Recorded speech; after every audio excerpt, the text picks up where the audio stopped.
It's like the old rock and roll days. I know, it's not a shovel. Anyways, so real quick, you know, because I actually have way too many slides for what I have time for, but first what I'm going to do is talk a little bit about the battle that we're facing in getting healthy food and healthy soil. And then I go to what I'm doing to fix it. So that's kind of the process here. And I'll give you, that is not mine.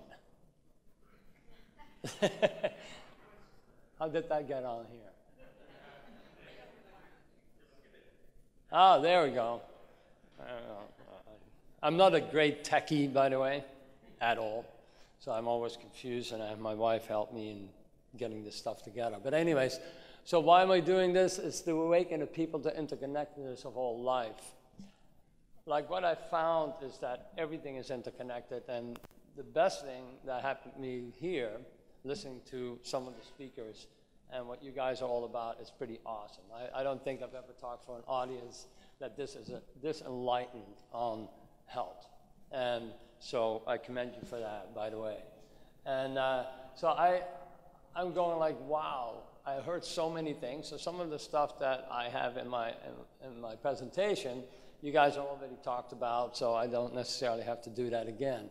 But everything is interconnected because what the body is doing and how everything is connected to the body. And a lot of the speakers talk about one part of the body, the other part of the body, but everything reflects everything else. The same happens with our planet and everything in it and on it. How the soil is the filter, how the water gets cleaned, and how all of that happens in our world, and what we are currently doing about it, which is not a very good thing. So my young age, I grew up on a farm about 6 kilometers from the German border right after the Second World War. Yes, I'm that old. And it was quite a trip. I mean, people were poor. They were trying to revive everything that had been destroyed.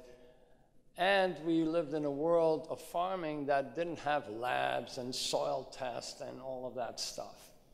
The old cultures learned different ways. They learned how to smell the soil, touch the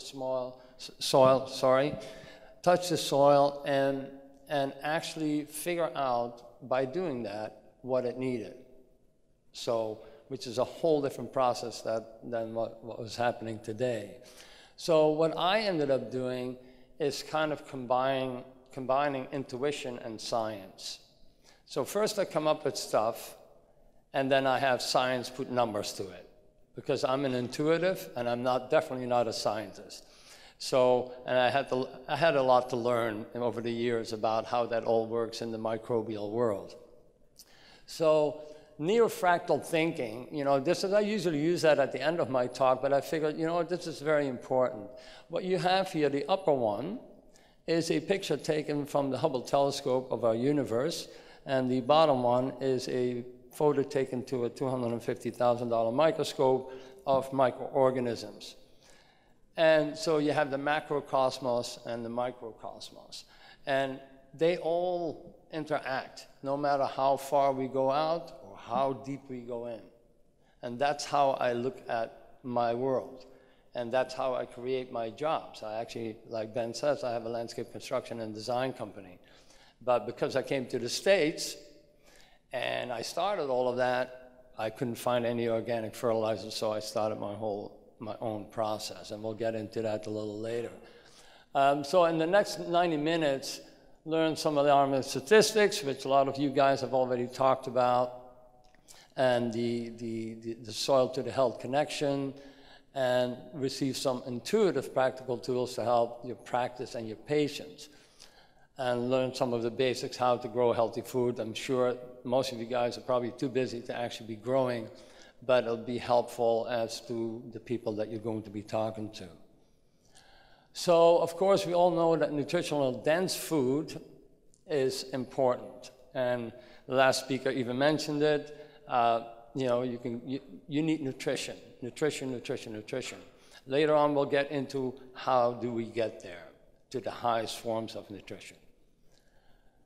So where does food begin and health? It begins with our soil. Everything we do comes from our soil. I mean, basically about 95% of it, which is right here. So we have all our nutrition and everything we eat and how we function and how healthy or unhealthy we are is from the beginning off pretty much food-based. And of course, through that, water. So if like a large percentage of our planet is farming. It has been reduced quite a bit because of the way they're farming these days, but most of it is still farming. And we're actually losing some major amounts of soil. And if we have a sustainable management, we could produce up to 58% more food than we are currently doing. I'm going to grab some water here too. Oh, there is some there. Yep. And what does that mean? I mean, we're being sold a bill of goods, of course, that Monsanto and people like that have come up with ways to really produce a lot of food, and that is going to save the world. Well, actually, it's the opposite. We'll get into that a little bit later, too. So soil is teeming with life, and just like we're talking here about the microbes in the gut and how microbiology works, our soil is identical. And all the minerals in our soil are identical to what our body needs. That's why we live on this planet and are capable of surviving. So a handful of good soil has more beneficial microorganisms in it than there is people on our planet. And there's a lot of people on our planet. So how we treat that soil and how we get out what we want to get out is extremely important. Oops, I'm pushing the wrong button already, and there we go. So these are actual real numbers. So what's happening right now is that we're losing up to 50,000 square kilometers of soil a year, the size of Costa Rica. That's a lot, by the way. So these are true numbers. This is really what's happening. This is really what we're doing to our soil. And the impossible for humanity to be able to in the last 50, 60 years, have lost more soil than our forefathers did in the last 5,000 years. We have to really start taking a look at what we're doing. So, and 33% of our global soils are degraded. 16%, I should have worn my glasses because I can't see my own screen here, so I'll be standing like this. And 16% of the continent of Africa has been affected by soil degradation. Well, we all know what's happening. We have climate changes, we have all kinds of stuff happening that is erratic weather patterns, etc., and then the use of chemicalization that is all adding to the problem here. Oops, is that the same one? Yeah, let's try that again. And one thing we have to remember, it literally does take up to over 1,000 years for nature to create 3 centimeters of soil. That's this much. Currently, you know, you practice, you do what you're doing. I'm out there actually also doing jobs. I'm working with developers. I'm working with all these type of people, farmers, you know, forestry department, fish and wildlife, Corps of Engineers.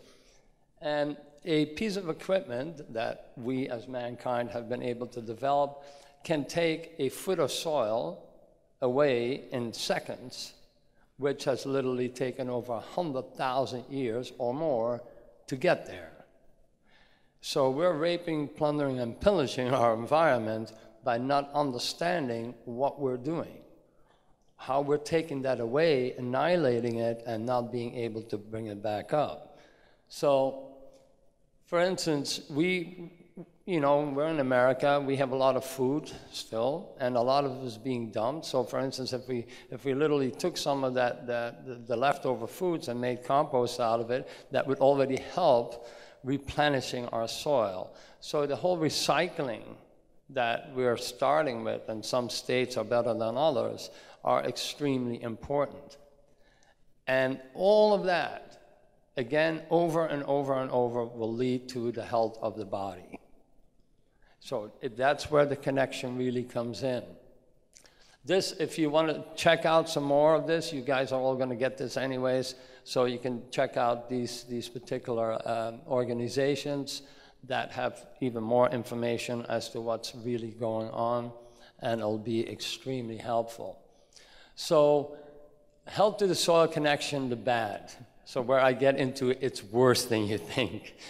And something went wrong from war to the table. I don't know how many of you here know that how the whole chemicalization of our world really came to fruition here. And that is when they had all this bomb-making material left over from the war. They go, what can we possibly do with this stuff? Somebody came up with the bright ideas like, we can throw it on the land and grow food. You all have heard of how this guy in Kansas blew up an entire building with people in it. It's called urea and diesel fuel. Urea is a synthetic nitrogen fertilizer. Talking about terrorism, any farmer can buy as much as he wants and diesel fuel for his tractors, and he's driving a bomb around. This is what we're growing our food with. So when this whole thing started, and nobody was looking at the biology in the soil, and over applications, what happens? The soil starts to die off, die off, die off. So this is what starts to happen. This is our current farming techniques. Does that look natural to anybody? It's over the top. So what's happening when the microbiology, which I'm going to show a video later, and that really shows and brings it home as exactly what's going on in the soil. But when you stop feeding the biology in the soil, they stop gluing it together. They stop forming their cities and villages and towns that they live in, so to speak. When that happens, there is no cohesion in the soil. You get heavy rains, everything floods away, or you get heavy winds, and it's off into the sky with all its pesticides, which then go into your rivers, your streams, your oceans, and your ponds. You're getting the picture. The cycle is getting bigger and bigger and bigger. And I have traveled all over the world, and every time I look down from an airplane, there's one thing I have never seen, and that's a border. Only we have borders. Nature has no borders. When you're polluting in China, it all of a sudden just stops because, oh, I have reached the United States. It just doesn't work this way. So basically, whether we're doing it here or where somebody is doing it in Afghanistan and Africa or in China, it doesn't matter. We're on one planet, and except for a few astronauts, we can't get off. So we're here, and basically we're pissing in our own pool over and over and over again, and what do you think is going to happen? Pure saturation, things don't go to look and smell good. So then we come up with stuff like this. Now, where do we put this stuff, all these leftover? The smelter plants, all the toxic waste. Somebody came up with an even better idea. What we're going to do with this stuff, we're going to put it into fertilizer bags. Because we are allowed X amount of parts per million in a bag of fertilizer. But whoever uses just one bag in his entire life, which farmer would do that? but it's based on parts per million in the bag. So basically, if he spreads 100 bags, he's way over the heavy metals and the toxins that are allowable. But they got smart, so they base it on a per bag parts per million. This is how they're getting away with spreading all the toxins all over the world. And the reason you guys are having such a hard time with your patients is because this is what they're growing your food with. So we can come up with all the medicine in the universe, but if we don't fix, and you guys are in the profession of fixing the origin of the problem, this is where it starts. This is the real origin of the problem. So let's get my clicker here. Oh yeah, wrong way. Oh, I got it upside down, that's why. Missed attack. We have some more problems. Now we have what's called chemtrails. Anybody familiar with that? A few people here. This morning, I'm looking outside. There must have been over 30 of these things being put into the sky right above us. What do these things do? They're all over the world, by the way, not just here, not just in America. Anywhere on planet Earth, this is being done. They are dumping barium and aluminum. Nanotechnology. One of the speakers were talking about nanotechnology before. This is the real McCoy. You breathe that aluminum, it goes onto our soils, it neutralizes our soils. They're killing already, you can look this up, they're killing the redwoods in California because the soil is a certain pH to grow evergreens. When that pH goes up and it becomes like a 7, 8, these things can't survive. So besides the toxin of the aluminum itself, if there is, you can look this up too, they test on the top of Mount Shasta. Of course, things go to the highest points first. And I think the allowable part, maybe you guys know better than me, it's a 0.2 parts per million for allowable aluminum. Guess what the reading is on the top of Mount Shasta at this point in time? 60,000 parts per million of aluminum and barium. So, and let me explain who owns these guys. Monsanto owns these guys. They're doing the spraying, and 4 years ago, they acquired a patent for aluminum-resistant seeds. While we're still all, my first talk in Austin, Texas, 15, 16 years ago on GMOs, and everybody looked at me like I was from Mars. I said, listen, this is the canary in the coal mine. This is coming about, and we better be careful. What I'm telling you now is that is it. Yes, the GMO, they're already getting lots of pressure. And while we're still fighting the GMO, these guys are out there doing this. This is extremely dangerous. When you ask the government, they simply deny it's happening, and if they have certain departments that do admit it, they say, oh, it's for weather control to keep the UV off of our planet. I call it people control. So be careful what you do. And then I talked to Ben the other day and a couple of other people. I said, you guys need to do something as a group. I'm not going to go into how these guys came after me with a vengeance, which they did. I'm not going to go there, but you guys as a group, when you come up with something, stay together, put it out together. You don't want to do that singular. Trust me on this. And just because I'm paranoid doesn't mean they're not after me, right? So, this is our farming these days. The disease center of control has found pesticides in over 100% of the people. You guys already know most of this stuff here. When I was in China, this is a good one. I was invited to China in 1999. And I traveled China with the former secretary to the chairman of China, and for soil problems that they had. And the chemical ships were filling the harbors at the same time. And And I went into universities, talked to professors, and you have no idea. All the stuff that got outlawed here went to China, went to Asia, India. That's where all the stuff went. Those guys didn't stop making it.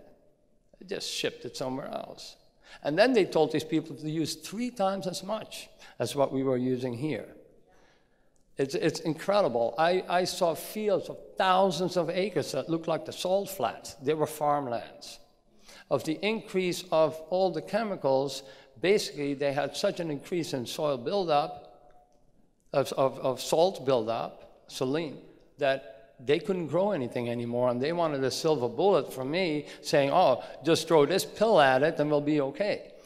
Well, they are using so much of their resources, they don't even have enough organic matter to put back in. And the only way to get rid of the salinity is by using more organic matter. So I actually had to talk them into biosolids and start doing something. But some of you might think, oh my God, that's dangerous. Well, it's more dangerous not to do anything than to at least get some of the organic matter back in the soil. But anyways, you know, growing food shouldn't hurt. This is what happened to us when I grew up and the chemical devolution broke out. And that was after the war. Everybody started doing chemical fertilizers. My father on the farm did the same thing because we were all told this is the miracle for the future. So here I am spreading this stuff around by hand with my brother, with my father. No gloves, no nothing, didn't exist. Nobody told you about the dangers. But all the time that my fingernails started, right around my fingernails started to bleed. And I'm going like, and it hurts because you're just touching this stuff all day long. And so finally we all went to my dad and we said, you know, growing food shouldn't hurt. There's something really drastically wrong with this. And I'm 11 years old at the time. My brother is 12, my sister is 12. And my father said, yeah, you know what's happening, and the soil doesn't smell the same anymore, and the food doesn't taste the same anymore. And we go like, click, you know. He goes, yeah, I'm going to stop using this crap, right? So all of a sudden, all we did was actually go back to what I call normal farming. Now they call it organic. If I have a wish for the future, I want to get it so far that we call it just farming again. Okay? No need to call one thing organic and not organic. That's just, you know, when we get pushed into these mindsets, and then we battle them out among each other. Look at the Democrats and the Republicans. It's all one and the same show, but it keeps you occupied while the guys with the 1% are running the world and kicking your ass. Right? This is how it works. So you got to be careful for these people. They're very smart and they know what they're doing. So you already know most of this. I don't really need to go through it because I don't want to end up running over here. You can look at this up later, but basically look at what's happening and how many chemicals have actually been tested versus what hasn't been tested. And they're getting away with it. 90% of Americans are undernourished. First time in the history of mankind, we have obese people that are undernourished. How in the hell is that possible, right? MSG, GMO, just suck it up, more sugar, more corn syrup, more everything, bloating up like balloons and still hungry. This is exactly what happened to me in China when I was there. I don't eat a lot. I don't really need a lot of food to have a lot of energy. But in China, I ate like a horse. I was hungry all the time. Why? Because there was no nutritional value in that food. You get hungry when your body needs more nutrition. So it tries to substitute with everything else, sugars and everything. So this is where I go, this is unbelievable that this is actually happening. I think in the future, long ways from now, we'll look back at this time as the Dark Ages. So our nutrient deficiency comes from the soil. You know, this is the trick. you poison the food, you have people go and eat it, then you have to go to the doctor, they're going to give you a pill, and then, oh yeah, oh, look at the commercials on TV, okay? It's like, now, new and improved, the XX1 pill. Side effects, maybe upset stomach, leakage, blindness or sudden death. But ask your doctor if it's right for you. It's like, are you retarded? It's like, think about this for a second. And people go, oh, honey, I think that's for us. It's like, it's unreal. Frankly, it's unreal. It's, this is, somebody needs to shake him awake somehow, That's what we're trying to do, and I, again, commend you for doing that. I mean, look at what's happening here. That the calcium is gone, the vitamin C is gone, 100% of the vitamin A is gone. I mean, there is nothing left in that soil. They are growing it basically hydroponically on dead soil.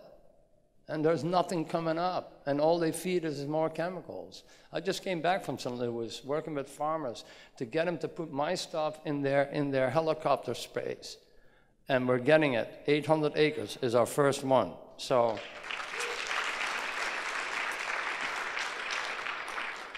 my statement is always no clean soil, no clean water, no clean water, no clean soil. Again, the soil is our filter. Everything we put in supposedly filters through. If you have chemical fertilizers, if you have a nitrogen, 80% of that nitrogen is not being used up and flushed through. Because the microbes there have no interest in holding on to this crap. No, they don't. I mean, it's just, they're going to go like, well, what's this all about, And then, but because of its toxins, they start to die off. So you have this continuously thing going on. And you already know that most of our foods actually have a ton of pesticides in it or on it. And especially with the GMO, which is glyphosate ready, we even making it worse.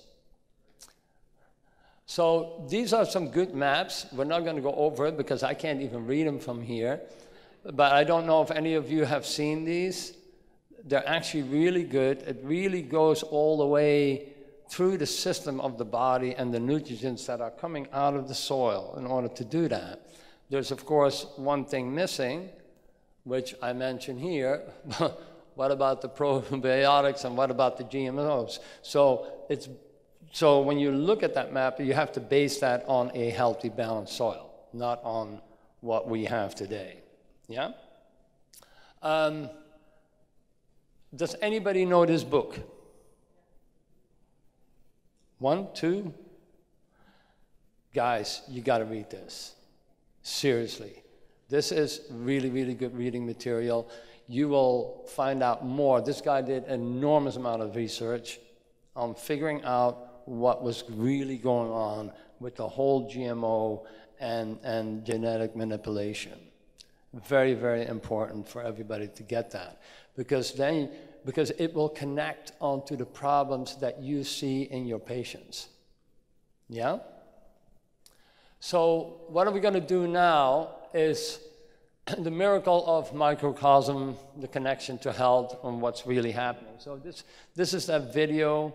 It took me a long time to get it from these guys, about 15, 16 years ago. It's made in Japan, and they use some really sophisticated camera equipment to film microbiology actually working in the soil and what it actually does. It's the same as what you people have probably seen in your medical profession. And this is how it all works in the soil. So it took us, well, I told my office, I said, I want that. I knew it was out. I want that, right? So we spent about 6, 7 months, and they finally came to me. They said, sorry, they won't release it, blah, blah, blah. I said, damn, I want to have that. I need it. Because they don't want it used to be able to be sold or changed. So they were very, very paranoid about who they were going to allow this movie to show. So I promised them that I would never sell it, that I'd only use it for educational purposes, and that's what we're going to look at right now. So how do I turn it on? Forest soil is very soft because it contains a large This guy amount is of another air in very it. exciting voice, but okay, so don't fall asleep. We're going to watch this. Fallen leaves and faded twigs will eventually return to nature as soil.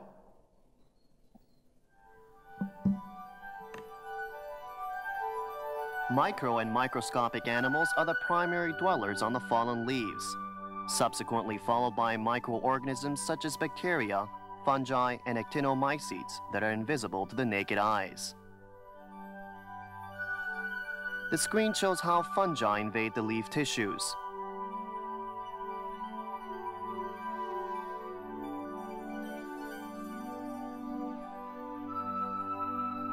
Here, you see a swarm of bacteria feeding on fallen leaves, which are gradually decomposed.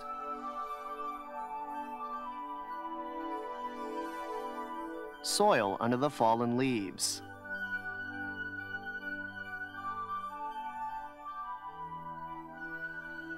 Sunlight doesn't reach this far. A lively world of tiny animals which help decompose organic matter into soil.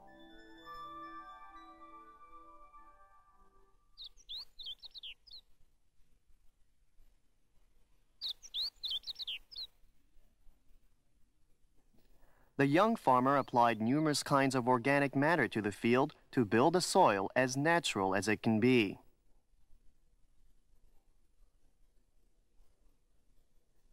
This will feed tiny animals such as earthworms to live more comfortably.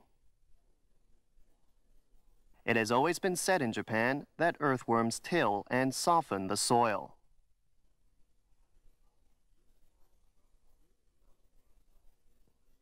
Here's a pile of compost produced by man. What's taking place here is similar to the decomposition of fallen leaves in the forest. The decomposition of organic matter needs the help of microorganisms and microanimals like tiny mites.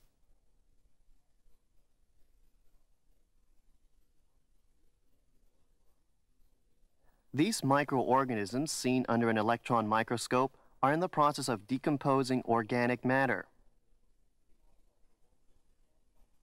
These are microorganisms called fungi. And this is a fungus spore. These are actinomycetes, which become dominant as the temperatures rise due to microbial decomposition. At the final stage, the organic matter becomes a substance called humus, which comprises a soil frame. Countless complex microorganisms are swarming around it.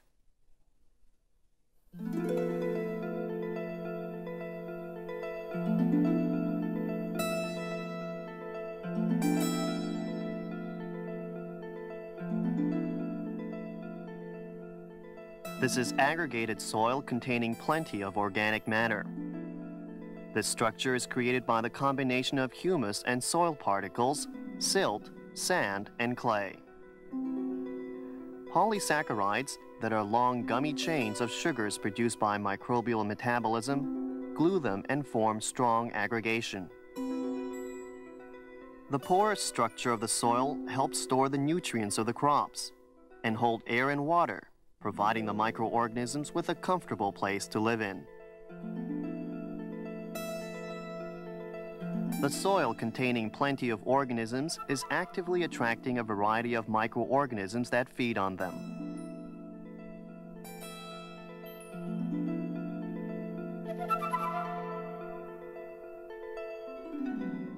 Bacteria and other primitive animals are swarming around the microorganisms. A sample of undeveloped soil in Ohito, as it was 10 years ago, is seen under an electron microscope. This is the soil at present. It has largely been improved to a better physical form, having many tiny pores. What used to be a hard and easy to clog soil has now been softened like this.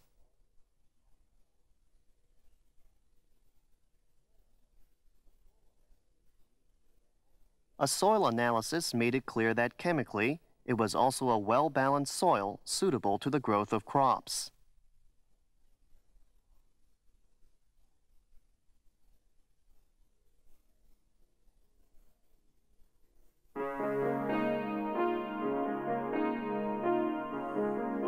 Also underway on the farm is soil building using plants. Most of them are either leguminous or gramineous plants.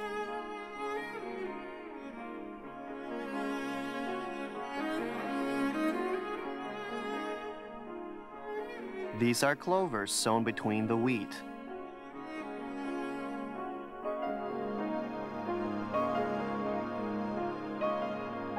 And a variety of Chinese milk veg, all of which easily decompose. These leguminous plants symbiotically associate bacteria by developing root nodules. These bacteria fix nitrogen from the air, and later, this fixed nitrogen will become available to the plant. These are nitrogen-fixing bacteria called rhizobia. Here you see mycorrhizal fungi. They invade the root cells and, in exchange for sugars, they bring nutrients, especially phosphorus, back to the plant. The phosphorus taken in by the bacteria is dyed in red in this picture.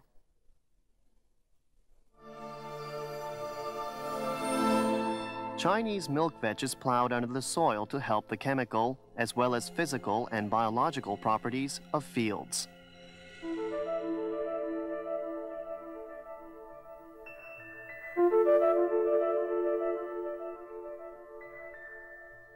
The root grows firmly, pushing the soil aside.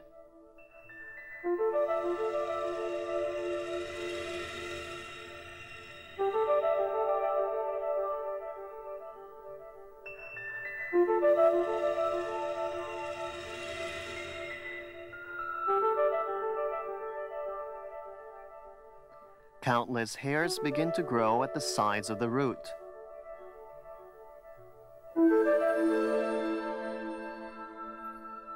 The roots of both crops and weeds break the hard soil to make it softer, thus playing an impressive part in soil improvement.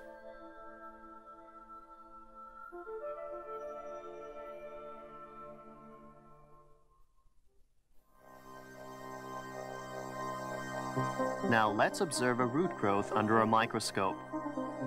Root hairs are growing sideways.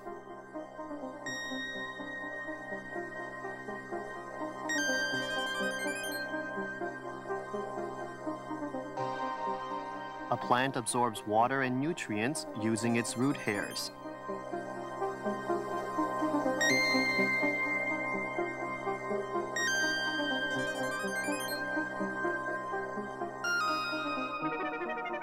What's now happening around the root?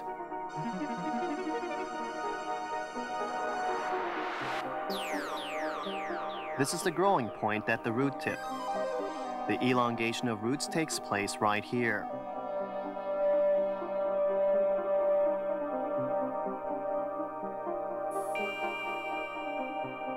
The growing point is quite active in metabolism. The old sections continually peel off. We can see something still moving in plant cells which have come off.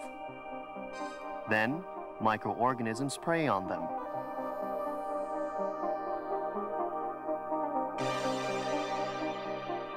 Although invisible, nutrients are flowing out of the whole root. A large number of microorganisms are attracted there. They multiply by feeding on the nutrients secreting out of the root. When dead, the crop will then feed on their remains.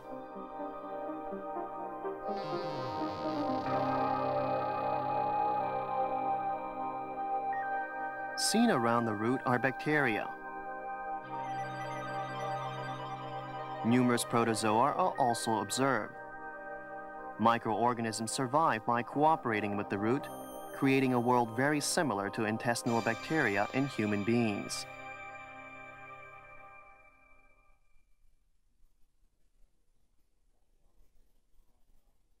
Let's now make a microscopic observation of microorganisms in soil, fighting one against another to take the nutrients.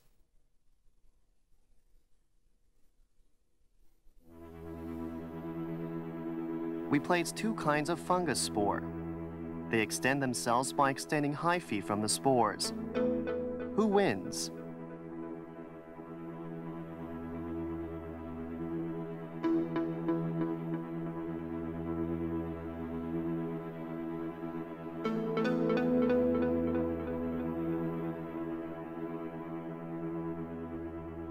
A closer look at their struggle helps us find they suddenly stop when approaching each other at a certain point.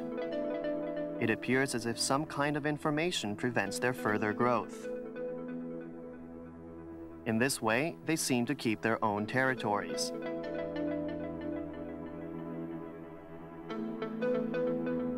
These bacteria hold out against each other by creating a border space between them.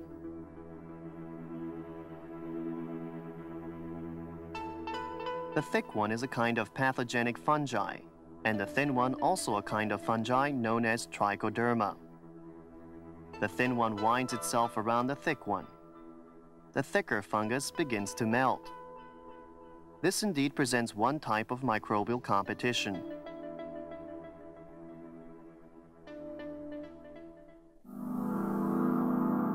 Many kinds of nematode in soil feed on fungi and bacteria, while some fungi eat nematodes.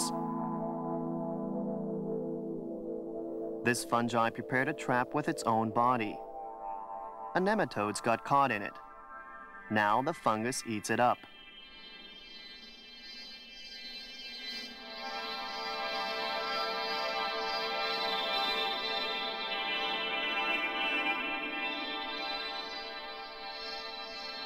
Bacteria also feed on a dead nematode.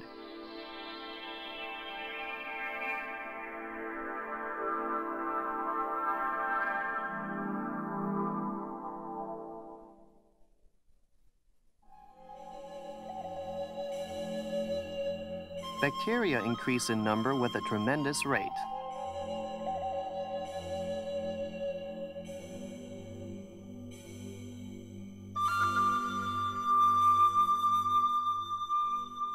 The primitive amoebas which are emerging in front are preying on the bacteria. The amoeba approaches its victims by twisting itself. The bacteria, seen as black spots, are swallowed. But they don't melt immediately. Some of them are actually moving around inside the predator's body.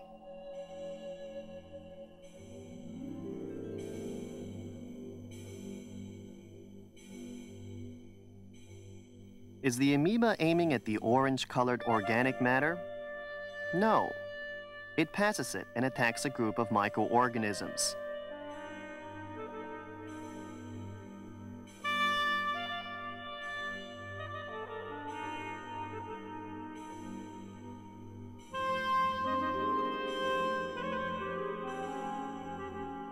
They're swallowed, melt slowly, and are eventually digested in the amoeba.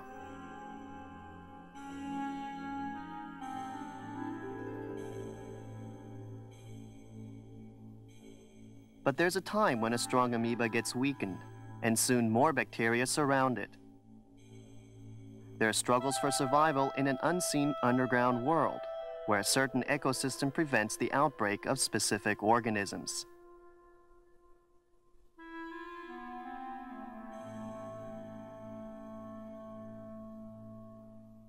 Vegetables are successively grown every year.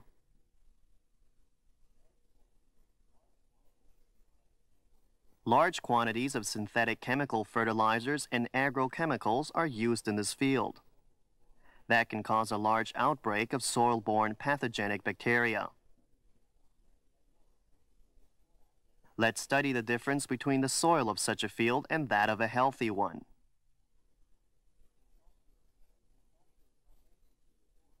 We culture a suspension solution by dispersing soil into the water and compare the microorganisms coming out of it.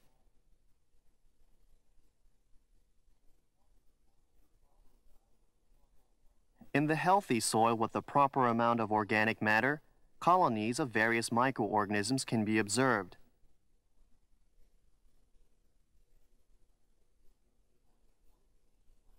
We see only a few kinds of microorganisms in the diseased soil. Here, one kind of microorganism spreads over the surface in a laboratory dish.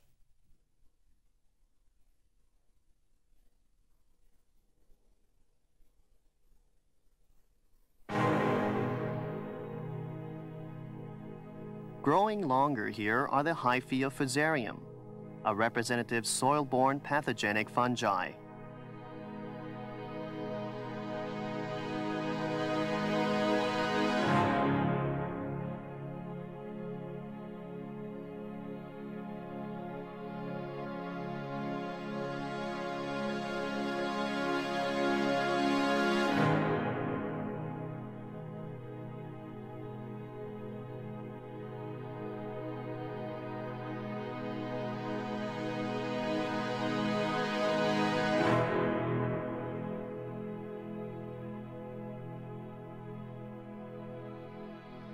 Seen on the right is the root of the crop.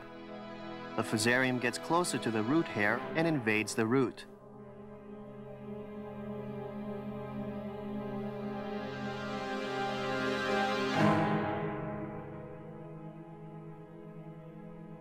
Attacked by the Fusarium, the weakened root is now open to the attack of other microorganisms such as bacteria and nematodes.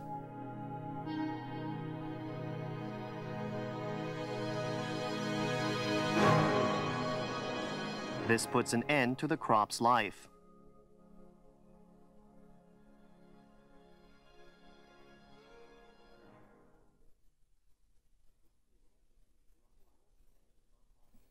This is a wilt disease caused by the Fusarium. Nowadays, the Fusarium disease poses a serious problem to vegetable cultivation.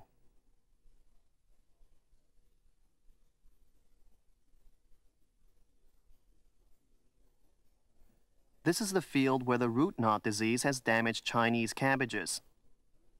The same crop has been grown repeatedly here, and the population of clubroot fungi attracted by that crop has been increased.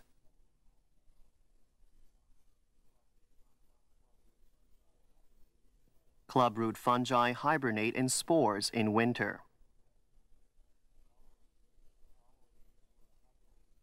The following year, the hibernating spores wake up when Chinese cabbages are planted again. The fungi invade their roots and live in them again.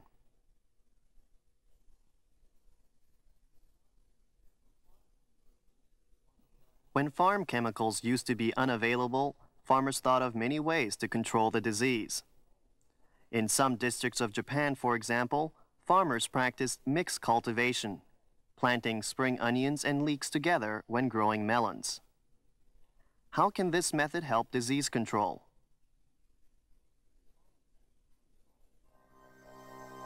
We find antifungal microorganisms living symbiotically in the root of spring onions.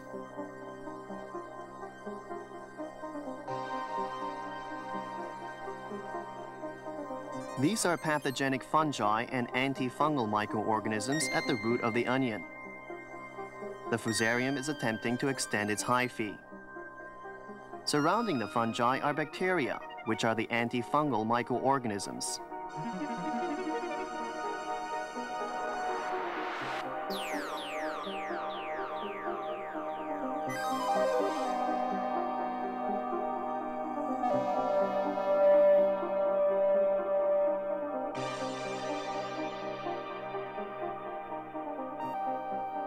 A large swarm of this bacteria are encompassing the fungi to suppress its growth.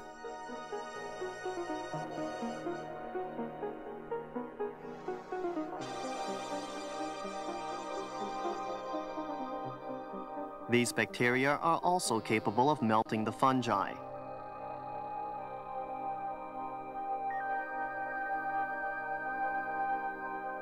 Mixed cultivation is one of the biological control measures making use of microorganisms instead of soil fumigation.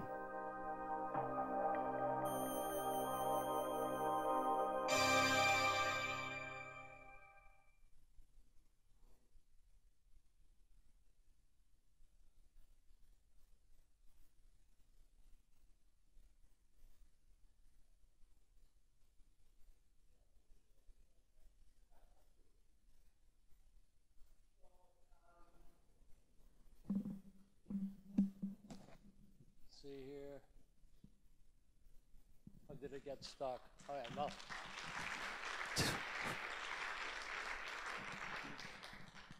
Does that give you an idea of what's really going on in that soil? And is it a lot similar as what's going on in the body? Amazing, isn't it? So, and what you saw, you know, when these little guys, if you have a healthy system, the short way I explain it to people when I give a quick talk is, you know, you have the sunlight hitting the leaves. The plant produces sugars, attracts the particular bacteria or colonize around the root system, so the protozoa can't even see where the root is. They eat the bacteria, which have an enormous amount of ammonia, which then discreted is turned into nitrogen, and that's uptakeable by the plant again. So you have an incredible system going, and how they fight off other fungi or non-beneficials of coming in. It is an incredible world.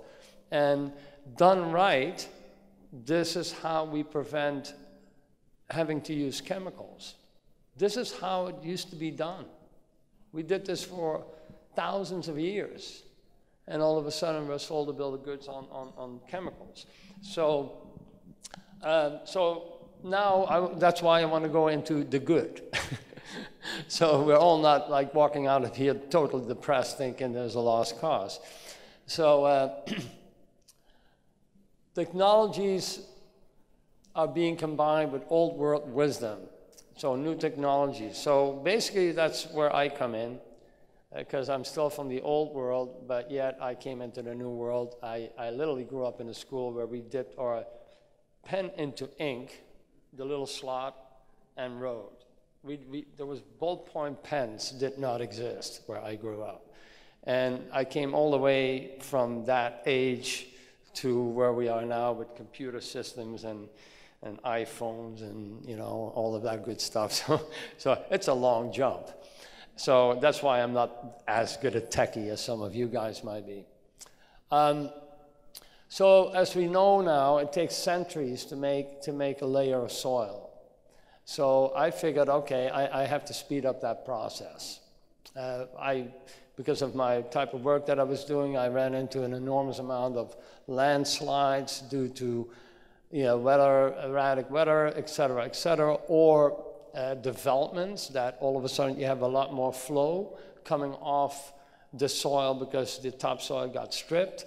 So if you multiply that by billions among billions of time all over the planet where wrong methods are being used, you're adding to the problem continuously on all levels. It's not just the farmer, it's not just the chemical company, it's the contractors, it's everybody not knowing how to deal with our planet. So this is where the real teaching has to start. So what we do now, you know, I came up with a way of designing soils and making it work just like nature did in one day versus it taking like 1,000 years. And so some of those things I have patented, which was a bad mistake. Never do that, by the way. Never patent anything. If somebody adds a teaspoon of sugar to it, then it's theirs, right? So don't do that. But we ended up, because of these steep slopes, and when a slide happens, what does that mean? All of a sudden, thousands upon thousands of years of buildup of soil on glacial till clay is wiped out in literally seconds. So how do you get that back? Because otherwise you continuously have erosion, and corrosion. All of that goes into your waterways. And then if it's chemicalized, you know what ends up happening to the marine life and everything else down the line. That's why we have one system here, one microbial system, and it's called our planet. And everything has effect on it. So what we're doing here, I call it essential soil. And what you can see, yeah, there we go. You see that water coming out. That's actually compost tea. How many of you here know what compost tea is? Awesome, quite a few. Okay, we brew beneficial microorganisms. And we'll go into that a little bit. So we can actually put soil back on these slopes 2-3 feet thick. We don't use any chemicals, any blankets, anything synthetic. It can handle an enormous amount of rainfall. It grows roots extremely fast, holds the appropriate amount of moisture for the microbiology to survive, and has the food source for that microbiology. So,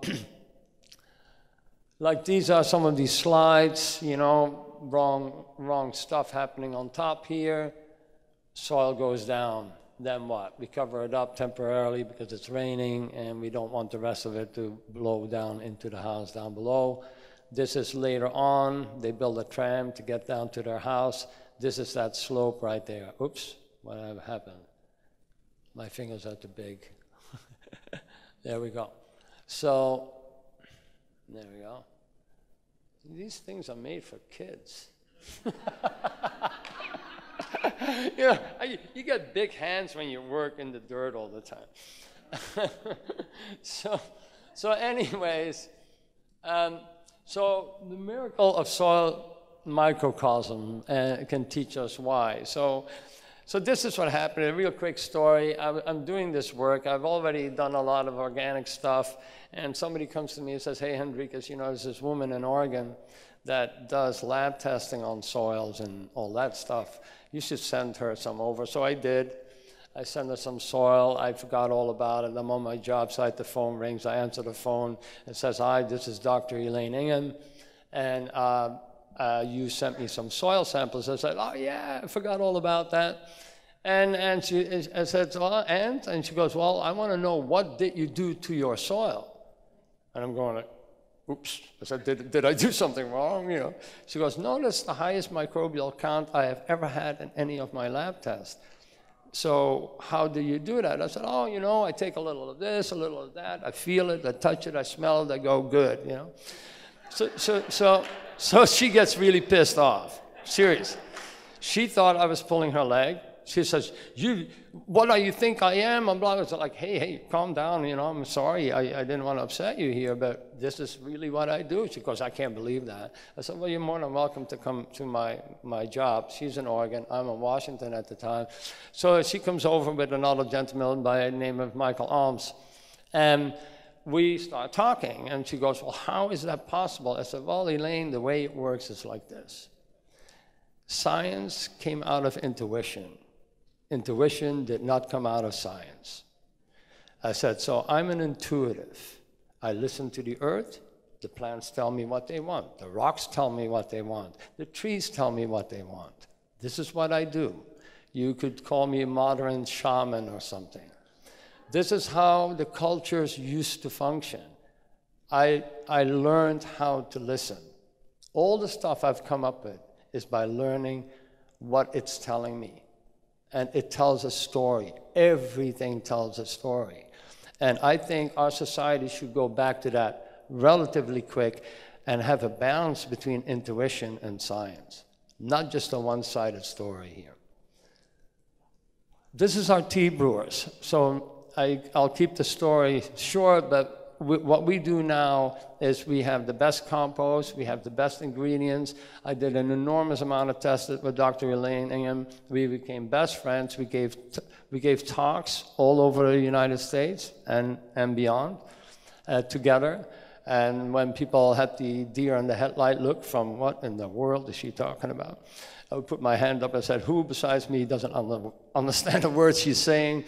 And people would slowly raise their hands, and I go, okay, let me put it in layman's terms. So we really balanced each other out, so people that aren't in the scientific community can understand the language, which I think is extremely important. So we brew our own tea. We have our own trucks. There's 7 tanks in there, computerized.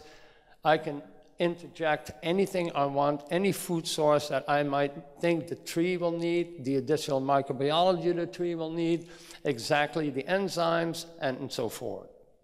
So we have the blowing equipment for soils. We have all the heavy equipment to put stuff in. We have the trucks that are on the road to actually bring it to your garden, to the farms, the golf courses, or wherever else. So we can actually add to microbiology. But yeah, that's not where it stops. You need food sources. So we developed, since I came to America, and I told you I couldn't find anything organic, and I had to start developing it myself. We started developing a whole range of organic microbial food sources, which people, of course, call fertilizers. If I called it microbial food, I probably wouldn't sell a bag because nobody knows what you're talking about. So you keep calling it fertilizers. So everything is microactive. We have a whole series, depending on the type of plant material we're growing. Fruits, orchards we're balancing out or anything like that. We go to the soil enhancers. Later on, you can really look, and when we have time, how much time do I have left anyways? Oh boy, okay, rock and roll then. So you can read up on this a little bit more yourself later on. And this is one of my faves. This is actually mined. Well, mined, it's not mined. It's actually in a gigantic bog. Millions of year old deposit, 100% decomposed carbon, fulvic acids, all of that is already in there. When I use this, for instance, with this and this, I have the complete package for my food source and microbial enhancement. Then what it does, we have done remediations where we had spills. One of my main spills was an old geezer that his grandfather invented plywood. He decided to mix Roundup and diesel fuel to get rid of all the briars on this extreme steep slope in Bellevue, Washington. And of course, it killed everything, and the rains came, and the whole thing went right into the lake. And so the city of Medina says, okay, you need to transport all this contaminated soil all the way to Oregon. So I go like, okay, that's, $12 million, $14 million to do that. And I said, okay, what if I can prove to you that I can remediate that soil? We have to truck it out, and how long will you give me? They said, okay, you have to build water catchment areas so we can see exactly what's going on. We're going to come and take the test. Within 6 months, that water was more drinkable than what you're getting out of the tap in your hotel here. So, serious. And it's by using the biology, the food sources, and everything else. There's an enormous amount of microbes that will actually devour pesticides. We use another system that's called Microtrol, which is awesome. And on soil remediation, I do this stuff all the time. So we can fix things, but we have to do it relatively soon on a very large scale. And I need you guys' help. So I've been trucking, doing this. This is now, I came to the States, what is it? 1970. Got out of the rock and roll business and decided to go back to the land. I used to have a huge light show and all that stuff, but I gave that up. I wanted to get my hands back in the soil. So this is what we ended up doing, and all of that led to what we're doing today. So we've been working on it for a very, very long time, and a lot longer than before so-called organics was popular. So we have all the other ones. Of course, you have people that want things instant. We are in America, by the way. So I want it now, So this spring nitrogen replaces their nitrogen, their chemical nitrogen, because they want, my client wants it green now, we want nitrogen. I'm going like, well, put some clover in the ground. That'll do it. No, that takes too long. So we come up with these specifics. So so they basically don't have to use the chemical synthetic form of nitrogen. So that's that one. Then we have the stuff that's more for acidics, like the blueberries, the tomatoes, and so forth. And we have our seasons, which is for the grasses. The most neurotic thing ever to happen on planet Earth is your friggin' lawns. But hey, why not have it bloody wildflower meadow, you know. And it's like, oh no, you know, we've been so indoctrinated and we want it spotless, and it's like it's been brainwashed into every male in the American society. And it's serious, like I call it the ultimate neurosis, you know. And then on Sunday they go out with their little mower, you know, and the little fertilizer spreader. It's like, it's a bloody disease. If you have a husband like that out there, kick his ass. Serious. I mean, you know, just to mention a few, I could go on forever, but we also have what's called the mycorrhiza, as you've seen in the movie, right? We actually provide it. So a lot of the time what I do, and I just did this in Virginia, I just flew from Virginia to the farmers in St. Louis, but in Virginia I was instructing hydroseeders. Anybody know what a hydroseeder is? You ever see these guys blowing the lawn or the stuff on the side of the highways? Well, I have them using my goodies in there. I put my compost tea in their tanks. I put my food sources in my tanks. I soak my seeds before they go in the tank and got sprayed with the mycorrhiza. So I built the community bingo from the get-go. And that's what we're doing now on highway retention and you know, all these guys running these pipelines to forest and destroying the soil. So I'm involved. They actually hired me to write their specs. And then they hired me to actually come and instruct the crews how to do it. So I'm kind of a hands-on guy. This is what we grow. This is 39 inches in 3 months. It takes a long time for the sun to dry the soil out 3 feet deep. So what that means, better soil retention, transfer of evaporation, water retention, microbial activity, all of the above, all in one. We can do this. And this is the proof. This is all done in our place to prove what is possible. That's my legs right there. So I'm holding it right about here, so you can tell. So anyways, and I told you, these are my favorite guys actually, the worms. Every job I do, if there is no worms, I go buy them from worm casting places, and I buy their worms. I spread them out through my job site. They are the best employees I ever had. No pun on Ben, of course. He was pretty cool. And Waco in the back there, who also worked with me. But these guys don't take holidays, sick leave, breaks. They never complain. It's like, I mean, these are the best employees I ever had. I put them in, and they go and work for you nonstop. So the good thing to know, unless you did not already know that, anything that goes through the gut of a worm, anything, is detoxified. The only creature in the world who can do that. It will turn your top 12 inches in 10 years from here to here and from here to here. You don't have to do a thing. All you have to do is make sure they have the food to do it with. So this is my army that goes out there and helps me pull it all off. And it's incredible. So recommended reading for you. Put it in your practice. It's awesome. Kids love it. I give it to kids all the time. It's Gary Larson. I was doing a job for him. And he says, oh, you know, I just came out with this book, you know, there's a hair in my dirt, because I was working in his dirt, and his brain starts rattling, and this is what he comes up with.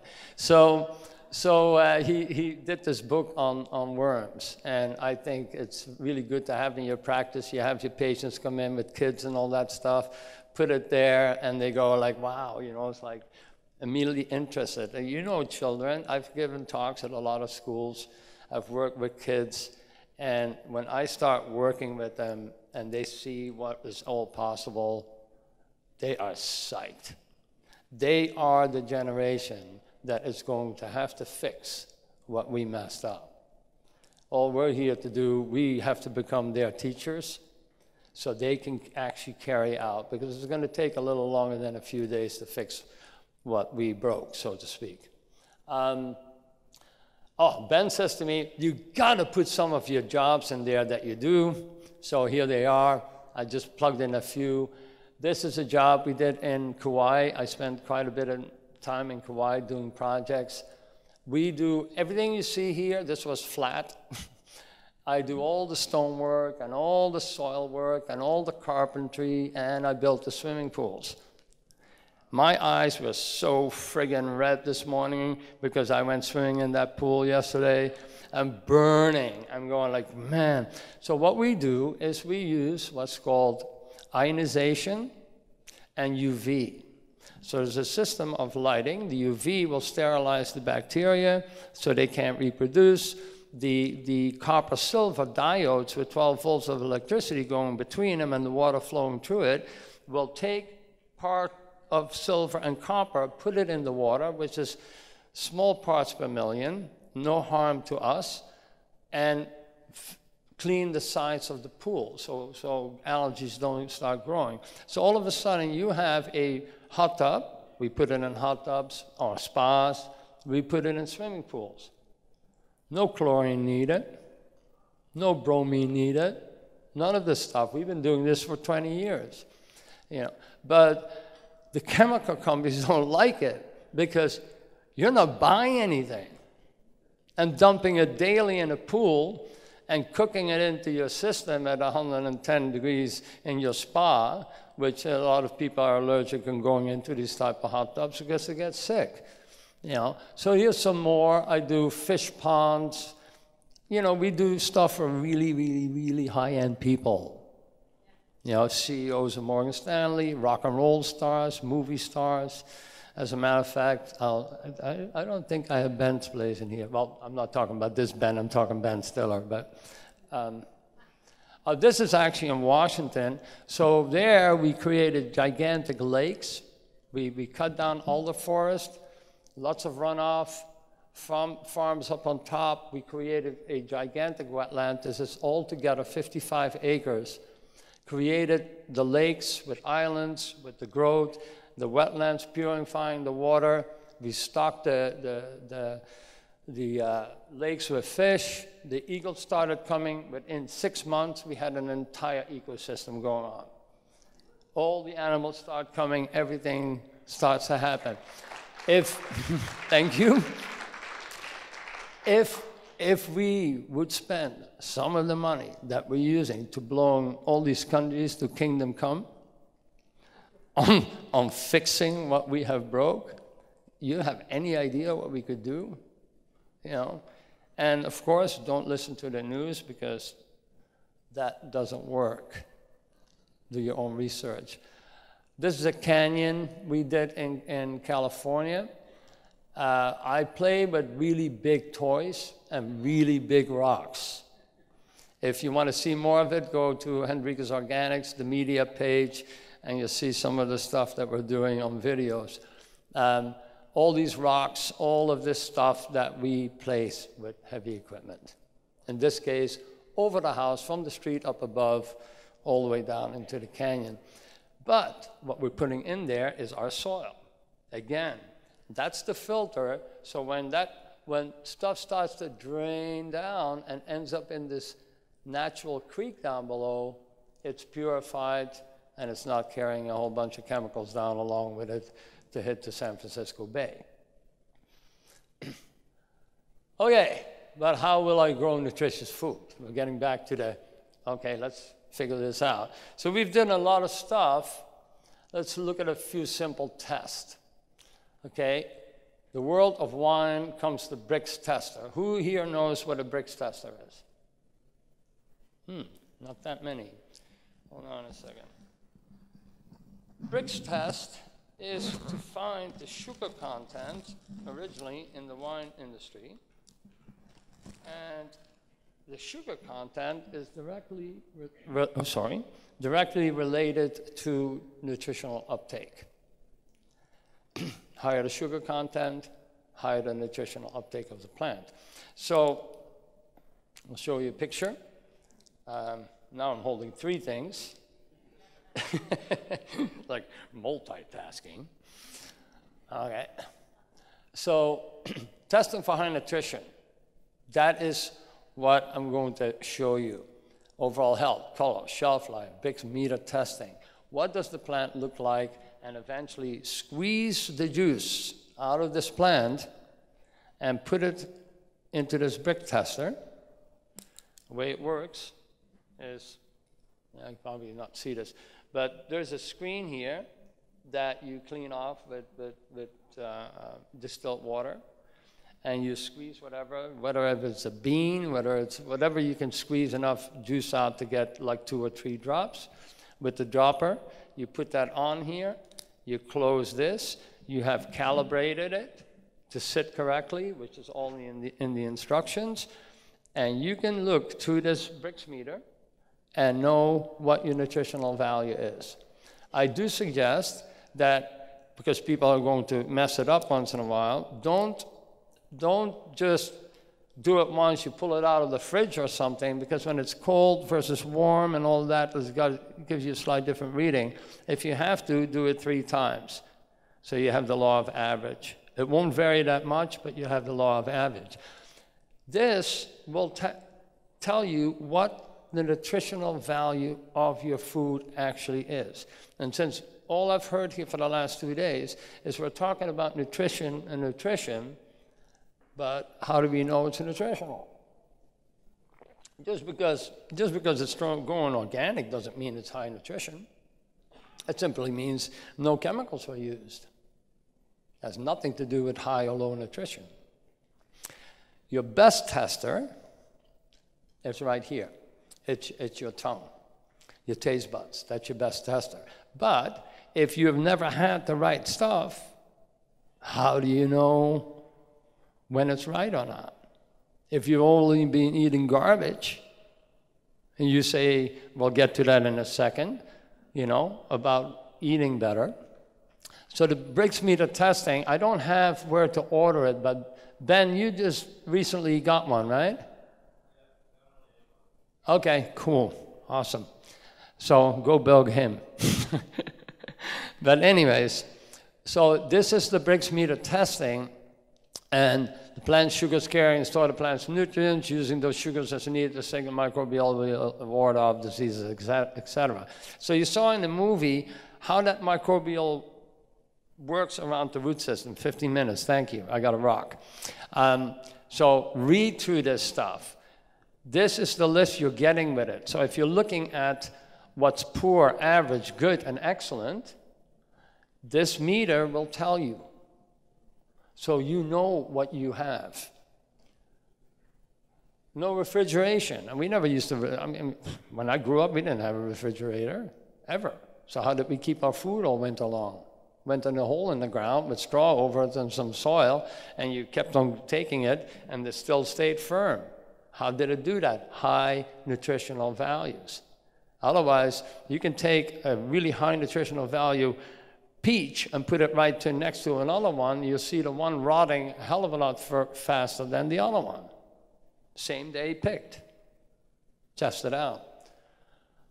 Well, I'm really running out of time. So observation test. Also look what's going on. Your weeds are going to tell you the story. I've been telling you guys, read your weeds, because the weeds are going to say what you're short of. If you all of a sudden have clover anywhere, that means you're low on nitrogen. The planet, our Earth, is a constant state of fixing itself. When we mess it up, it will put the weeds there to put the minerals, the potassium, the phosphates, the magnesiums, and everything back. Once you know what these weeds are doing, you're not going to sit there and nuke them. We go, ooh, bad weeds. We don't want weeds. Well, nature is telling you what you're short of. You guys use some of these weeds in your herbs for healing because it has those particular items in it. You use dandelions in your salad. I do. Nasturtiums, all of that stuff. Why? Because I'm getting something out of it. And this is where the real food scenario comes in. I'm going to go through this real quick, otherwise we're definitely going to run out of time. So keep reading it, you know, the morning glories, the buttercups, you know, potassium to the soil, nitrogen, manganese, blah, blah, blah, on and on. Read your weeds. More of it. This is a good reading book. You will have this. You guys all keep this, right? They all keep the whole thing to take home with them? Yeah, so great. So you got all the info. Remember, smell test. Smell your soil. Know what the difference is. You know what the smell in your soil actually is? What microbes are active? They create the scent. So when you go to a forest, you grab a hand of soil and you smell it, it has that foresty smell, right? You go to your vegetable garden, it has a sweeter smell because it's more bacterial than fungal. Once you know all these stuff, you just go and smell the soil. If it stinks, it's probably anaerobic as hell, and you shouldn't be growing anything in it because it's creating alcohol. Now, I love a little alcohol myself, but those microbes don't, trust me.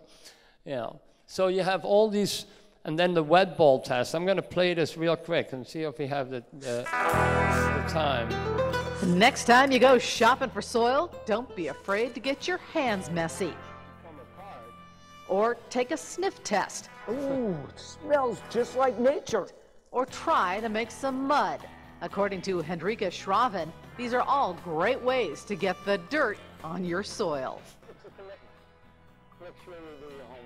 First test, if you're buying bulk soil, grab a handful and try and make a ball. If you can, that's not good. It means the soil has too much clay, not enough oxygen. Oxygen, oxygen, oxygen. We need it, the microbes need it, your soil needs it in order to function correctly. Can't hear me, so I'll talk for him. So when you have the ball like that and you're pushing your finger in any soil and it doesn't What you want apart, is soil that will both stick together and crumble apart. And that's what I have here in this pile. I can make a small ball out of this. Yeah, see, watch. See, it just crumbles. That means it never is going to compact. That means if you have too high a silt, you need to start adding organic matter.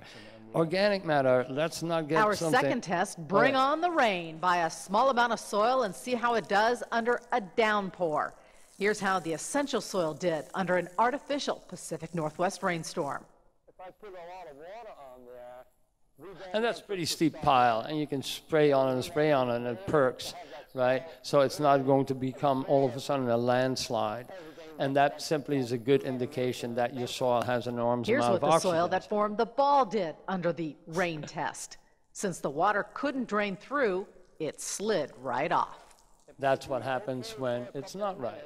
So you have to improve your soil. Be careful what kind of organic matter you use. If somebody soil tells test you... number 3, breathe deeply. Soil test is good. If you have a nice, like a sweet smell, your lawn should have kind of like a sweet smell. I'll shut this guy up for a second because... Okay, we're going to keep on going. Good one. Anyways, what I was saying on organic matter, a lot of people go, ooh, but it's organic. You know, they called me into the Hamptons once and said, okay, all our trees are dying, 300-year-old oaks, and we need you to come out and take a look. So I drove in there. I'm in the back of the car. I drove into the park with all these beautiful oaks. I go, oh, I got it. I'm done. They go like, well, you haven't even gotten out of the car yet. I go, no, I don't have to. I said, you just put a foot of wood chips underneath those trees. They go, yeah, but it's organic. I go, well, when was the first time you ever saw a tree dumping chips under itself a foot thick? Okay, and where did you get those chips from? Oh, you know, they come from the city, they chop up trees. I said, were those trees diseased? Well, actually, I don't know. I said, so you've been spreading diseases on the 300-year-old oaks. I said, no, you have to take it all away. Oh my God, that's going to cost hundreds of thousands of dollars. I go, yeah, well, you can lose the trees. I said, remove it all. So, but they thought they were doing the right thing. It's organic. So if you have this hard clay soil and you start putting wood chips in there and tilling it in, and it can't breathe, it turns anaerobic, it creates alcohol, it creates diseases, then all of a sudden the chemical companies go right on, nuke 'em, you know, and this is how that whole cycle continuously repeats itself. It's a nightmare. Anyways, I don't know how much time we have left. Read through these. We do color test, we do root test of the thickness of the root, we do the ribbon test, roll the soil, see how far you can do it and how far it breaks apart. It's all indentations of how it works for you, right? The field test, you know, who was talking about how many nerve endings we have in our hands? Somebody the other day. I go like, yes, use these senses. We are all blessed with noses and fingers. Use those senses. You can feel things, and you get back in tune with nature. It starts to talk to you, and you will understand how it works. Anyways, ridge probe test. If you're sticking a sharp object in the soil and you get to within a minute, or 2 centimeters, you have a problem. You need to do something, right? And that's what this is all about, the glass jar test. What do you get? You're putting soil in a jar, you put water in it, and the sand will settle down first, the silt will settle down second, the clay, and then the rest is some kind of organic matter. So you can see your percentages of what you've got. Dig a hole in the yard, fill it up with water. How long does it take to perk? If it's still there the next morning, you have a problem. Mineral profiles.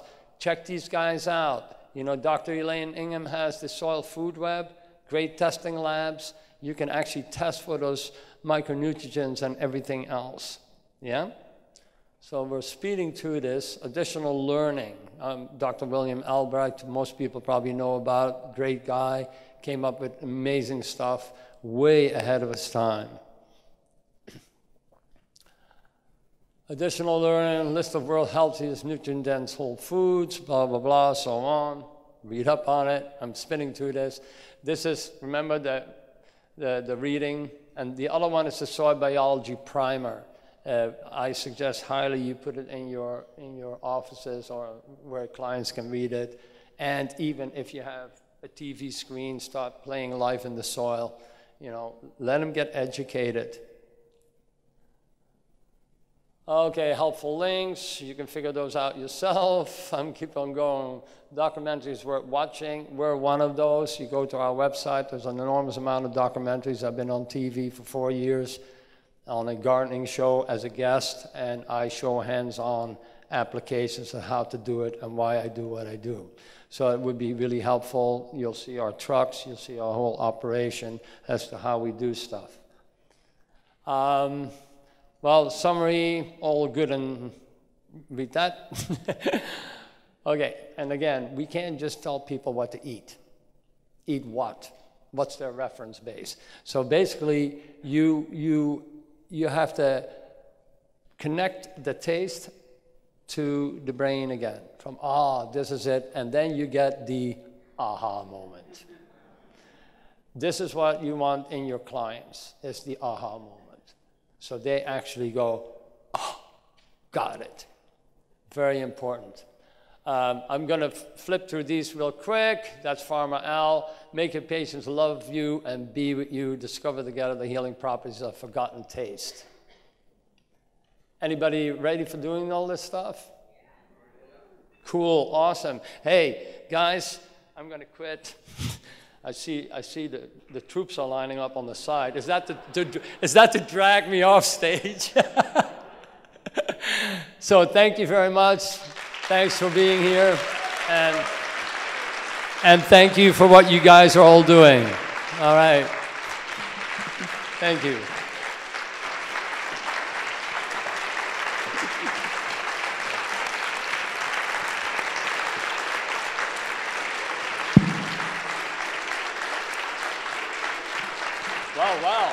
Well, thank you so much. Okay. One second. So that makes total sense, right? If we don't address the soil, then we're hurting. We can give vitamins to our patients, we can filter the water, but but if we don't fix the soil, it's a huge problem. Now, I know some of this stuff is hard to comprehend and believe. There's an amazing book that I also recommend that you read if you haven't already, Fateful Harvest. Oh, I have the big version. Trust me. This federal government was pulled into this. It was a hush-hush situation. Alcoa is a big steel mill, manufacturing. They literally use heavy metals as fertilizer because that is a good way to get rid of it. Yeah, and that, when you saw that picture, and he says goes in fertilizer, you have to read this book because it is a true story that is just not discussed. It's incredibly important to understand this. Fertilizer that is not organic is toxic. It's a way to eliminate it. And I wonder what food coloring is. So it makes you wonder. So anyway, amazing presentation. Awesome job, Henry. This is, yeah.